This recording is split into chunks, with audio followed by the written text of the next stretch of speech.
강화학습은 직접 부딪혀 보면서 배우는 방식이에요. 에이전트가 어떤 행동을 했을 때 보상을 받으면 그 행동을 더 많이 하고 벌점을 받으면 덜 하면서 뭐랄까 최적의 전략을 스스로 터득해 나가는 거죠. 시행착오군요. 네, 시행착오를 통해 똑똑해지는 과정입니다. 알파고가 정말 대표적인 예죠.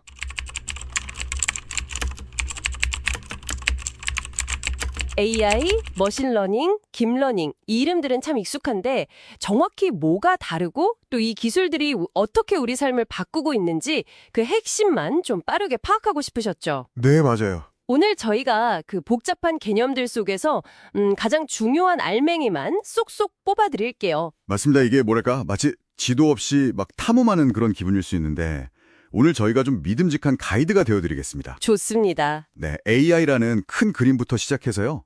그 안에 머신러닝이랑 딥러닝이 어떻게 작동하는지 그리고 또 이 기술들이 어떤 우여곡절을 거쳐서 지금처럼 이렇게 강력해졌는지 그 여정을 한번 같이 따라가 보죠. 네네. 핵심 기술하고 실제 적용 사례까지 가장 중요한 것들만 딱 명쾌하게 정리해 드릴 테니까 집중해 주시면 좋겠습니다. 좋습니다. 그럼 바로 본론으로 들어가 보죠. AI, 머신러닝, 그러니까 ML, 그리고 딥러닝, DL. 이 셋의 관계부터 좀 명확히 해야 할 것 같아요. 자료들 보니까 AI가 가장 큰 우산 같은 개념 맞죠? 네, 정확합니다. AI는 그 인간처럼 생각하고 행동하는 기계를 만들려는 아주 넓은 목표예요. 그 안에 데이터를 통해서 스스로 배우는 머신러닝이 있는 거고요. 아하. 그러니까 프로그래머가 모든 규칙을 알려주는 게 아니라 기계가 경험, 즉 데이터에서 배우는 거죠. 마치 아이가 세상을 보면서 배우는 거랑 비슷하다고 할까요? 그럼 딥러닝은 머신러닝 중에서도 좀 특별한 방법인 거군요. 핵심적인 차이가 뭘까요? 네, 딥러닝은 머신러닝의 한 종류인데 인간 뇌의 신경망 구조를 모방한 인공신경망. 이걸 여러 겹 깊게 쌓아서 학습 효과를 극대화한 방식이에요. 여러 겹으로요? 네, 가장 큰 차이는 예전 머신러닝은 사람이 이 사진에서 고양이 귀 모양 찾아봐 이렇게 힌트를 줘야 했다면 딥러닝은 그냥 수많은 고양이 사진을 보고 아, 대충 이런 게 고양이구나 하고 스스로 특징을 알아낸다는 점입니다. 오, 스스로요? 네, 특히 복잡한 이미지나 언어 데이터 처리에 아주 강력하죠. 그래서 보통 AI, ML, DL 이런 포함 관계라고 이해하시면 딱 맞습니다. 자료에 AI 효과라는 말도 나오던데 그거 참 흥미로웠어요. 그러니까 AI 기술이 성공하면 더는 AI라고 안 부른다는 거잖아요. 그렇죠. 뭐 체스 챔피언을 이긴 컴퓨터나 스마트폰의 얼굴 인식 같은 거요. 기술이 너무 당연해지면 지능이라기보다는 그냥 기능으로 느껴지게 되죠. 어떻게 보면 AI의 정의가 계속 진화하는 셈이에요. 그렇군요. AI의 역사를 보면 기대와 실망이 반복되는 여름과 겨울이 있었다고요. 1950년대 튜링 테스트나 다트머스 회의에서 시작된 기대감이 엄청 컸는데 첫 번째 겨울은 도대체 왜 온 건가요? 아, 초기엔 정말 금방 인간 같은 AI가 나올 줄 알았던 거죠. 근데 현실 문제라는 게 생각보다 너무 복잡했고 이걸 조합적 폭발이라고도 해요. 또 당시 기술, 예를 들면 퍼세트론 같은 것에 명확한 한계에 부딪혔어요. 한계요? 네, 기대가 너무 컸던 거죠. 결국 연구 자금이 딱 끊기면서 첫 번째 AI 겨울이 찾아왔습니다. 80년대의 전문가 시스템으로 잠시 부활하나 싶더니 또 겨울이 왔다니 정말 쉽지 않았네요. 그럼 지금의 이 AI 붐은 과로와는 무엇이 다른 건가요? 맞아요. 그 두 번째 겨울 이후에도 사실 조용한 발전은 계속 있었거든요. 그러다가 결정적으로 세 가지 요소가 딱 맞아떨어졌어요. 세 가지요? 네. 첫째는 훨씬 정교해진 알고리즘. 둘째는 인터넷 덕분에 얻게 된 어마어마한 양의 데이터, 즉 빅데이터죠. 그리고 마지막으로 이 모든 걸 아주 빠르게 계산할 수 있는 강력한 컴퓨터 성능, 특히 GPU가 중요했습니다. 아, GPU. 이 세 박자가 딱 갖춰지면서 2010년대에 딥러닝 혁명이 시작된 겁니다. 뭐 알렉스넷이라든지 알파고, 최근에 GPT 같은 성과들이 바로 그 결과고요. 과거와 달리 아주 탄탄한 기반 위에서 발전하고 있다는 게 핵심 차이점입니다. 그렇군요. 기반이 다르다. 그럼 머신러닝이 배우는 방식에는 구체적으로 어떤 것들이 있나요? 크게 세 가지로 나뉜다고 봤는데요. 네, 첫째는 지도학습입니다. 이건 정답, 레이블이라고 하죠. 정답이 붙은 문제지를 풀면서 배우는 방식이에요. 스팸 메일 분류처럼 이건 스팸, 저건 아님 이렇게 알려주면 그 패턴을 학습하는 거죠. 네네. 둘째는 비지도 학습인데요.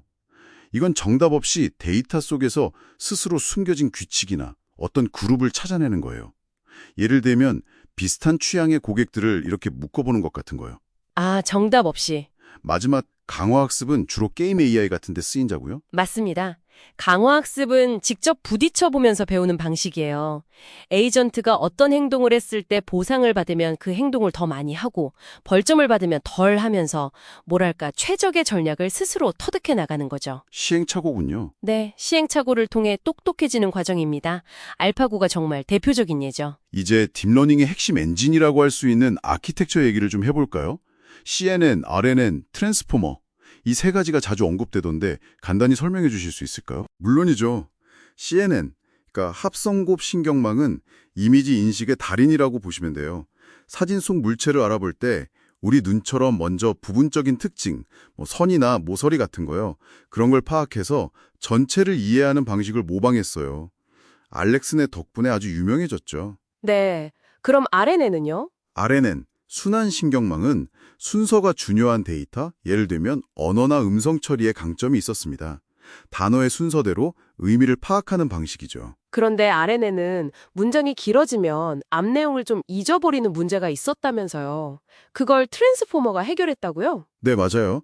그게 RNN의 좀 큰 한계였는데 이걸 극복한 게 바로 2017년에 등장한 트랜스포머입니다. 아, 트랜스포머? 네, 이건 문장 전체를 한 번에 보면서 단어들 사이의 관계나 중요도를 파악해요. 그러니까 순서대로 보는 게 아니라 전체를 조망하는 거죠. 덕분에 문맥을 훨씬 깊게 이해하게 됐고 병렬 처리도 가능해져서 속도도 엄청 빨라졌어요. 오. GPT 같은 대규모 언어 모델들이 바로 이 트랜스포머 덕분에 탄생할 수 있었습니다. 정말 NLP, 자연어 처리 분야의 판도를 바꾼 게임 체인저였죠. 와, 정말 대단한 발전이네요. 이런 기술들이 실제로 그럼 어떻게 쓰이고 있는지, 예를 들어 자율주행차 같은 경우는 좀 어떤가요? 자율주행차는 정말 다양한 AI 기술의 집약체라고 할 수 있어요. CNN 같은 컴퓨터 비전 기술로 주변 차량이나 보행자, 차선 같은 걸 실시간으로 인식하고요. 네. 또 여러 센서 데이터를 종합해서 주행 경로를 결정하죠. 마치 아주 숙련된 운전자처럼 복잡한 환경을 이해하고 판단하는 능력이 계속 발전하고 있습니다. 또 의료 분야에서는 AI가 영상 자료를 분석해서 의사가 혹시 놓칠 수 있는 미세한 질병의 징후를 찾아내서 진단을 돕기도 하고요. 델라이나 챗GPT 같은 생성형 AI는 정말 놀라웠어요. 글이나 이미지를 막 창작하는 능력이요. 네, 그렇죠. 생성형 AI는 인간의 창의성을 보조하거나 아예 새로운 영감을 주면서 동시에 코딩이나 디자인 같은 전문 영역의 문턱을 확 낮추는 기술 민주화 역할도 하고 있습니다. 기술 민주화요? 네, 누구나 아이디어만 있으면 AI의 도움을 받아서 뭔가 결과물을 만들어 볼 수 있게 된 거죠. 앞으로 그럼 인간 수준의 범용 인공지능, AGI도 가능할까요? 이 부분은 아직 의견이 좀 분분한 것 같던데요. AGI는 여전히 AI 연구의 궁극적인 목표 중 하나입니다. 근데 현재 AI는 특정 작업에만 능숙한 좁은 AI잖아요. 인간처럼 다양한 영역에서 학습하고 추론하는 능력까지 갖추려면 아직 넘어야 할 산이 많다는 게 중론입니다. 그렇군요. 가능하다는 쪽과 또 현재 방식, 특히 LMM만으로는 어렵다는 쪽의 논쟁이 계속되고 있죠. 만약에 정말 AGI나 그 이상의 초지능이 등장한다면 인류에게 어떤 영향을 미칠지 아주 깊은 고민이 필요할 겁니다. 네, 오늘 AI의 기본 개념부터 역사 속 교훈들, 그리고 핵심 기술과 응용, 미래에 대한 질문까지 정말 알차게 짚어봤네요. 공유해 주신 자료들 덕분에 AI라는 이 거대한 퍼즐 조각들을 좀 맞춰볼 수 있었습니다. 이제 AI가 단순한 기술 용어를 넘어서 우리 삶과 어떻게 연결되는지 조금 더 명확하게 보이실 거라 생각합니다. 네, AI는 결국 우리가 만든 데이터, 그러니까 우리의 지식과 경험을 먹고 자랍니다. 어쩌게 보면 우리 사회를 그대로 비추는 거울과 같다고 할 수 있죠. 네, 여기서 우리가 생각해 볼 점은 이것입니다. 우리는 이 강력한 기술이 단순히 현재를 반영하는 것을 넘어서서 우리가 지향하는 더 나은 미래를 만드는 데 기여하도록 어떻게 이끌어가야 할까요? 이 질문에 대한 답을 여러분도 함께 고민해 보는 것이 중요할 것 같습니다.